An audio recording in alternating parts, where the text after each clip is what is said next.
sommes de retour sur Direct Investisseur en compagnie de Marc Daguerre, fondateur de Daguerre Trading. Bonjour Marc. Bonjour Antoine. Bonjour Marc. Alors on va parler des indices ensemble. On a tout d'abord, avant de commencer par les indices américains, parce que c'est vrai qu'on a une belle performance des indices américains, le CAC là, qui baisse ce matin. On vous avait tout à l'heure à 9 h, vous disiez que ça allait être un petit peu, sûrement avoir un début en baisse et puis après peut-être un retour de la hausse. Ben là, la baisse se poursuit. On est qu'à 1 heure de l'ouverture, on est à moins 0,81%. Voilà, c'est à moins 0,81%, pardon, à 5159 points. Voilà, vous pensez que ça va continuer comme ça? On est sur une tendance baissière aujourd'hui? Oui, là pour l'instant, forcément, on est sur une tendance baissière. Maintenant, alors justement, non, je suis pas sûr. Je suis pas si sûr que ça. Qu'est-ce qu'il va falloir surveiller aujourd'hui? Au niveau statistique, il n'y a pas forcément grand-chose. Maintenant, il faut juste remarquer une chose. Vous parliez des indices US, effectivement, les indices US ont repris une bonne direction la semaine dernière, et notamment parmi eux, surtout le Nasdaq, les deux Nasdaq, le 100 et le composite, qui sont en train de revenir. Pour l'un, le composite, il est vraiment sur des plus hauts, ce qu'on appelle des plus hauts historiques maintenant, puisqu'il est repassé au-dessus des 5000, alors que le Nasdaq 100, lui, est en train de s'en rapprocher. Mais avec des configurations techniques qui sont, pour moi, très positives. Aujourd'hui, on commence à avoir cette semaine des publications de résultats de premier trimestre. Et on a la valeur clé irrésistible dans le monde qui est Apple, qui va publier notamment. Donc Apple fait effectivement, pour l'instant, toujours partie du Nasdaq et pèse dans le Nasdaq. Donc tout ça pourrait éventuellement redonner par la suite un petit coup de peps au CAC en mettant toujours en bémol ce qui peut se passer avec l'Eurogroupe, la Grèce, etc. Ça, c'est la tension permanente de toute façon depuis plusieurs semaines. Alors, c'est vrai qu'Apple, d'ailleurs, est rentré il n'y a pas longtemps dans le Dow Jones, donc elle est dans les deux indices. C'est pour ça que je disais ça. Et c'est vrai que Nasdaq, donc la semaine dernière, a fait un plus haut depuis 15 ans à 5100 points. Et le CAC 40 ce matin, donc pour corroborer ce que vous dites, est en train de remonter, puisqu'on a fait un point bas à 5135, on vient de reprendre 25 points dans la foulée, donc on a déjà de la volatilité, ce qui confirme la semaine dernière également niveau de volatilité assez élevé. Et donc ce matin, on reprend 25 points sur les plus bas, donc on pourrait pourquoi pas revenir à l'équilibre. On l'a déjà fait la semaine dernière. Sans doute que des gens, les intradéistes là se disent qu'on est dans un petit canal de consolidation, et quand on arrive, comme l'a dit Julien ce matin, sur la borne inférieure du canal, certains peut-être en profitent pour rentrer à nouveau et racheter un peu plus bas et font remonter le CAC sans que ce soit pour l'instant. Donc toujours cette espèce de canal à surveiller, et en attente d'une nouvelle sans doute qui pourrait permettre de passer à l'accélération dans un sens ou dans l'autre. Donc une nouvelle soit négative qui viendrait de la Grèce qui ferait baisser le CAC, ou alors peut-être au contraire une nouvelle positive de la Grèce avec de bons résultats d'entreprise pourrait faire remonter. Dans ce contexte, donc toujours incertain, on l'a bien compris, mais avec toujours ce maintien de la tendance haussière, qu'est-ce que vous recommandez vous actuellement comme type d'actif? Pour l'instant, ce qui est très intéressant, c'est qu'on rentre dans une phase de trading qui peut pour nous être sur ce que j'appelle du swing trading à plusieurs jours, du trading au cas par cas. C'est-à-dire qu'il faut bien lorgner chaque valeur. Et là, j'ai regardé, parce qu'elle est en train de se performer aujourd'hui, j'ai regardé Arcelor. Arcelor, c'est une valeur que je surveille depuis un moment, et si on peut voir le graphique avec Antoine, je vais vous dire pourquoi. Parce que voilà, si on prend le graphique sur du plus long terme, on va voir qu'Arcelor était sorti à un moment d'un très large triangle de consolidation, et là, si on traçait une oblique qui passait par les plus hauts, on voit que on se rapproche d'un niveau qui est vraisemblablement à peu près autour un peu en dessous des 11 euros, qui est un niveau assez clé, c'est-à-dire que c'est un niveau, si on arrive à dépasser ce niveau, je pense que Arcelor peut remonter très haut derrière, c'est-à-dire peut aller entre 15 et 20 euros assez facilement. C'est une valeur que je surveille et qui est dans notre shortlist de valeurs à éventuellement acheter sur des passages d'un niveau pareil. Ça, c'est sur le CAC. Sinon, j'ai regardé aussi un peu les métaux. Alors juste pour revenir sur Arcelor, vous avez un objectif là par exemple sur le titre si on passe au-dessus des 10,85-90, je pense qu'on peut arriver sur les 15 euros. Voilà. Ça, c'est moyen Dans terme. un premier temps, ouais. Et même à plus long terme, je pense qu'on peut arriver, alors évidemment, sauf cas de retournement majeur de la bourse en général, hein, ça de toute façon c'est typique, à ce moment-là tout le monde baisse en même temps, mais si jamais la hausse devait se maintenir globalement, je pense que sur Arcelor on peut aller à 15 à moyen terme, voire à 20 euros même. C'est vrai que Arcelor est la plus forte performance du CAC ce matin. Ouais.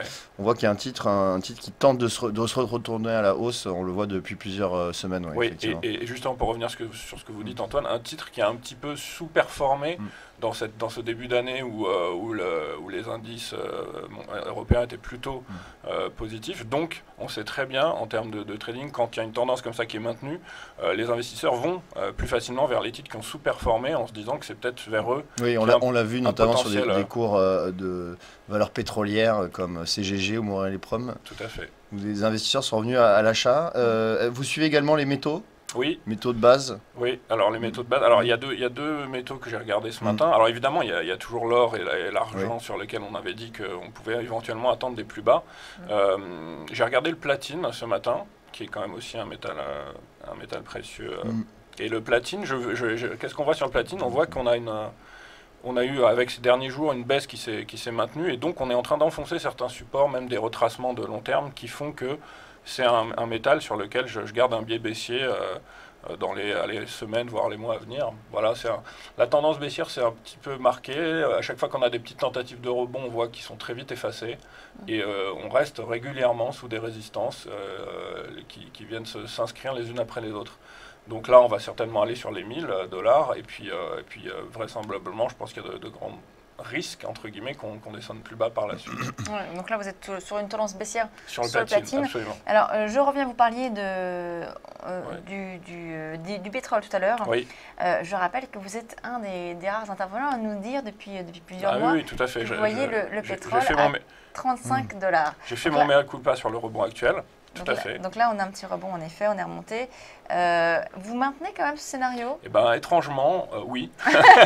oui, je me mouille jusqu'au bout. Alors, évidemment, je fais mon mea culpa, c'est-à-dire que je ne m'attendais pas à ce que le rebond prenne autant d'ampleur. Maintenant, j'ai toujours dit qu'au vu de la baisse qui a eu lieu depuis l'été 2014, on est largement dans on peut toujours être dans ce qu'on appelle un rebond technique.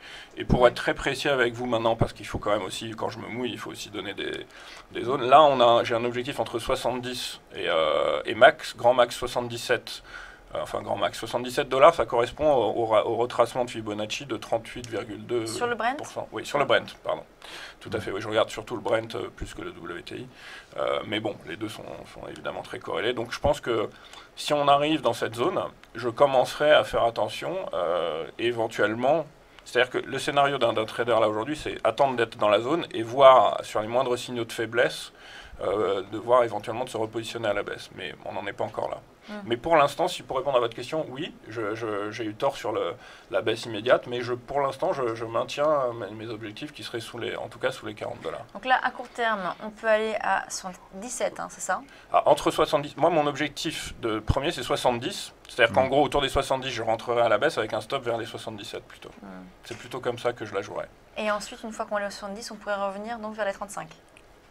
Oui, absolument. Alors, la zone des 35, c'était sur le WTI. Hein, c'était sur le WTI. Brent, il me semble, non? En tout cas, elles sont pas très. Oui, c'est-à-dire qu'il y a à peu près $8 d'écart entre les deux. Ouais, une quarantaine sur le Brent et 35 sur le WTI. Mais en tout cas, on verra où est-ce qu'on en sera d'ici là. Tout à fait.